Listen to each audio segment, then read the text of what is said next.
सत्यमेव परमानंदम। आजकल एक फिल्म आदि पुरुष पर जो हंगामा देखा तो मुझे लगा कि एक बार देखना तो चाहिए कि असल में हुआ क्या है, इतना हाहाकार। तो मैंने ये फिल्म कल देखी और जो मेरे मन में स्वाभाविक तौर पर आया वो मैं यहाँ कहता हूँ। सबसे पहली बात, रामायण एक ऐसी प्रिय कथा है हर हिंदू के लिए कि उसके साथ छेड़छाड़ होनी ही नहीं चाहिए। आपको जो भी कलाकारी दिखानी है वो कहीं और दिखाओ। रामायण देखने जो जाता है उसको सारी कहानी पता है, पर वो फिर भी देखना चाहता है कि इस बार उन्हीं घटनाओं को कैसे प्रस्तुत किया जाता है। अपने बच्चों को भी लेकर आ रहा है वो यही सब दिखाने। रामायण देखते समय सबसे बड़ी जो भावना रहती है वो है भक्ति। ना तो मनोरंजन, ना ही कोई एक्शन या थ्रिल या रोमांस। रामानंद सागर ने बहुत अच्छा काम कर दिया है कई दशकों पहले। अगर आपको लगता है कि कोई घटना आप ज्यादा अच्छे से दिखा सकते हो तो दिखाओ। बड़े बजट, काफी बेहतर तकनीक का उपयोग करो, सब कुछ भव्य दिखाने में। विषय वस्तु में कोई फेरबदल करने की ना कोई आवश्यकता है और ना ही किसी को पसंद आएगा।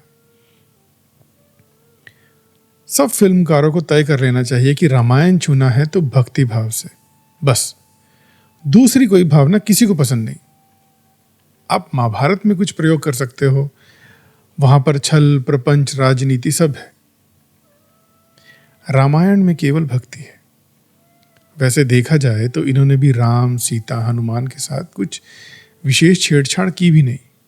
उनको ठीक ठाक ही दिखाया। जो 4-5 उल्टे सीधे डायलॉग हैं वो भी राम सीता के नहीं है। वो सब अजीब चीजें इन्होंने लंका, रावण, इंद्रजीत इनके लिए रख छोड़े। ये फिल्म देखते समय मुझे ऐसा लगा कि शायद रावण का नया रूप, उसका नया एक चरित्र विवरण और लंका का नया चित्रण ही इनका सपना था। सारा दिमाग इन्होंने वहीं लगाया कि कैसे रावण को बुरे से बुरा दिखाया जाए। ऐसे कपड़े, ऐसे बाल, ऐसा चरित्र उसको बनाओ कि उसके बारे में एक भी अच्छा विचार ना आने पाए। लंका को भी ऐसा दिखाओ जैसे वो अंधेर नगरी है, सब कुबड़े कुरूप प्राणी वहां वास करते हैं, पाताल लोक जैसे। भी हॉलीवुड वाले किसी दुष्टतम खलनायक को जिस तरह दिखाते हैं, जो अंधेरी गुफा में रहता है, कुरूप पालतू चमगादड़ पर घूमता है, उसको मांस खिलाता है, जो भी इनको याद है इन्होंने वो डाल दिया। किस तरह से रावण लोहा पीट रहा था जब हनुमान को इंद्रजीत पकड़ कर लाया था। और फिर कैसी हल्की बातें की रावण ने। वो खलनायक जो घर में घुसकर आदमी को मारता है, औरत से जबरदस्ती करता है और फिर उसे मारता है, जो बच्चा ये होते हुए दिखता है उसे भी मार डालता है, ऐसा मनोरोगी विभत्स रूप था इनके मन में रावण का। इनको इतना भी नहीं पता कि रामायण में कुरूपता और छल कपट का स्थान बहुत ही कम है। सारा काम भक्ति का है। उसी को दिखाना है सुंदर बना के। लंका को सोने का दिखाओ, राक्षसों का रूप थोड़ा बड़ा दिखाओ, पर आम जनता को खुश दिखाओ। रावण की सभा को भव्य बनाओ। सोचो, अगर एक भव्य दरबार में बैठा होता रावण और हनुमान को देखकर एक बार खड़ा होकर हाथ जोड़कर कहता कि हे पवन पुत्र, तुम वो ही हो ना जो बचपन में सूर्य को निकल गया था। अगर किसी और कारण से आते तो तुम्हें अपने पास बिठाकर सत्कार करता, पर आए भी तो शत्रु के दूत बनकर। अब क्या करूं? और इस पर हनुमान जी भी हाथ जोड़कर कहते कि हे परम पंडित लंका नरेश, आपको शत शत नमन। आपको आपके अहंकार को त्याग कर वो करना चाहिए जो न्यायोचित है। अब ये दृश्य भी वाल्मीकि लिखित रामायण में नहीं है, पर सोचो कि कितना अद्भुत अलौकिक होता, कितने ही दर्शकों के आंसू निकल जाते। यही सब तो हम देखना चाहते हैं। रावण, कुंभकर्ण, इंद्रजीत, इनको भी सम्मान देना चाहते हैं जैसे महाभारत में कर्ण का है। हमारे ग्रंथों में खलनायक का भी आदर है। उस आदर सम्मान को पूरी तरह नष्ट क्यों करना है? क्यों उनसे ओछी बातें करवानी है? उनको महान ही दिखाओ। रावण अपनी बहन का बदला लेने के लिए कर रहा था ये सब। इंद्रजीत और कुंभकर्ण अन्याय को देखते हुए भी लड़ने को विवश थे। कुंभकर्ण ने रावण को समझाने की चेष्टा की थी, ऐसा रामानंद सागर ने दिखाया था। और बिल्कुल सही दिखाया था। रामायण की जो मूल आत्मा है उसे कितना सही पकड़ा था उन्होंने। और यहां पर रावण को पूरा ही नीच दिखाने का प्रयास किया गया है। ये जो दर्शकों का क्रोध है उसका एक मूल कारण यही है। दशहरा पर रावण का पुतला जलाने से पहले कई जगह उसको प्रणाम किया जाता है। जलाया रावण को नहीं, अहंकार को जाता है। कई जगह रावण के मंदिर हैं। बड़े से बड़ा राम भक्त भी रावण की बुराई नहीं करता। जैसे महाभारत में भी दुर्योधन को पूरा दुष्ट नहीं बताया गया है, उसकी भी अच्छाइयां हैं। और यही भारत की रीत है। बहुत बड़ी चूक हुई इस बात को समझने में इस पूरी टीम से। और अगर थोड़ा हास्य रखना था तो सरल सुलभ रखते।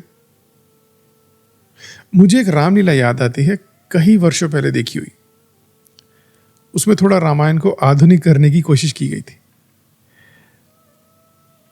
तो एक सीन में राम परेशान थे कि सीता बहुत शॉपिंग करती है।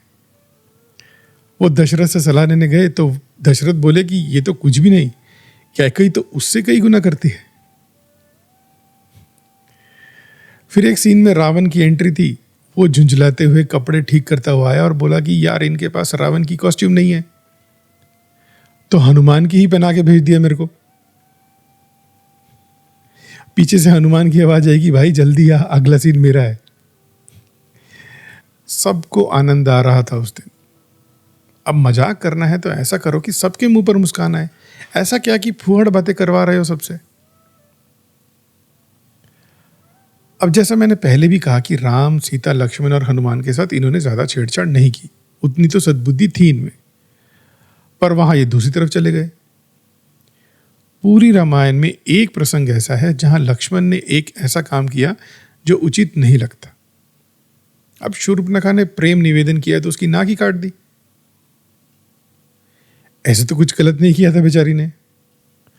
चलो जो भी है, ये जो लक्ष्मण की गलती थी वो हमारे फिल्म निर्माताओं से हजम नहीं हुई। इन्होंने उस कर्म को न्यायपूर्ण ठहराने के लिए यह दिखाया कि शूर्पणखा तो मां सीता की हत्या करने वाली थी। लक्ष्मण ने उनको बचाने के लिए शूर्पणखा पर तीर चलाया, जिससे बचते बचते भी उस दुष्टा की नाक कट गई।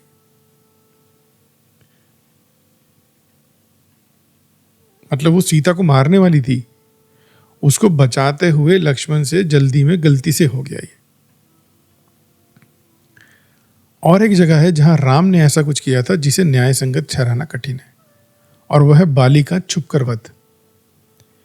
इस कर्म को भी उचित ठहराने का प्रयत्न है इस फिल्म में। मैं पूरा प्रसंग तो यहां नहीं दोहराऊंगा, पर ऐसा है।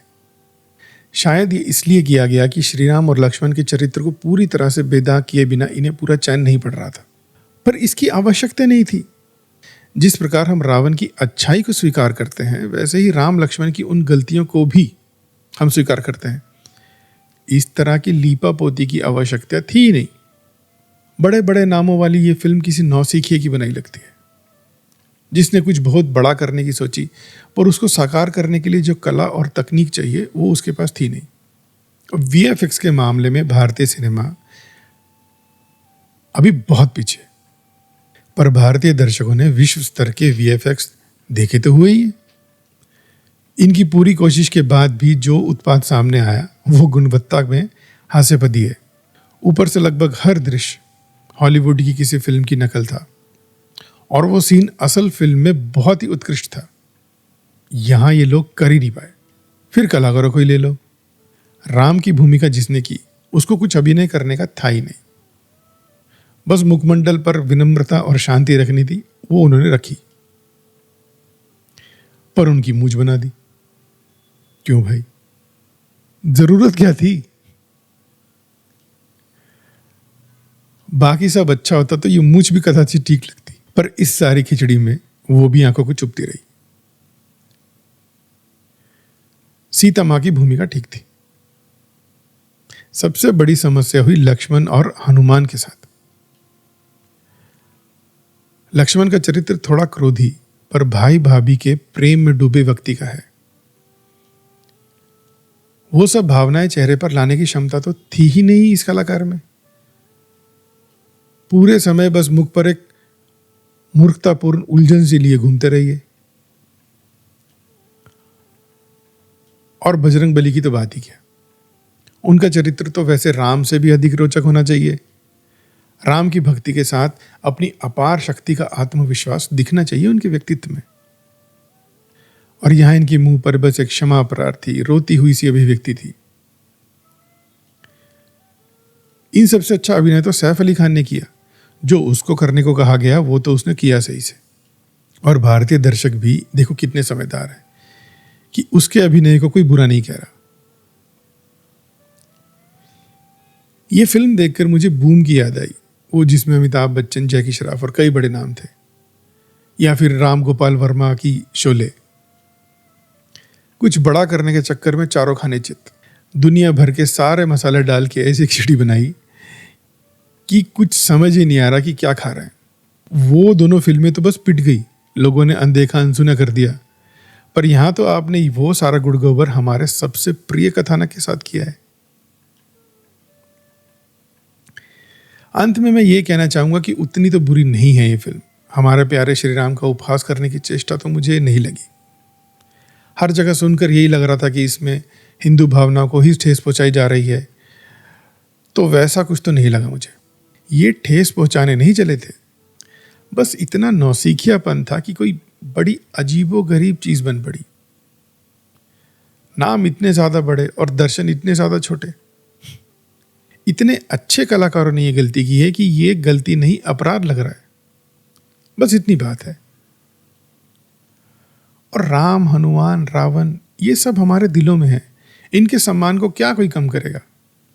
सूरज पर कीचड़ फेंकने वाला अपराधी नहीं, मूर्ख होता है।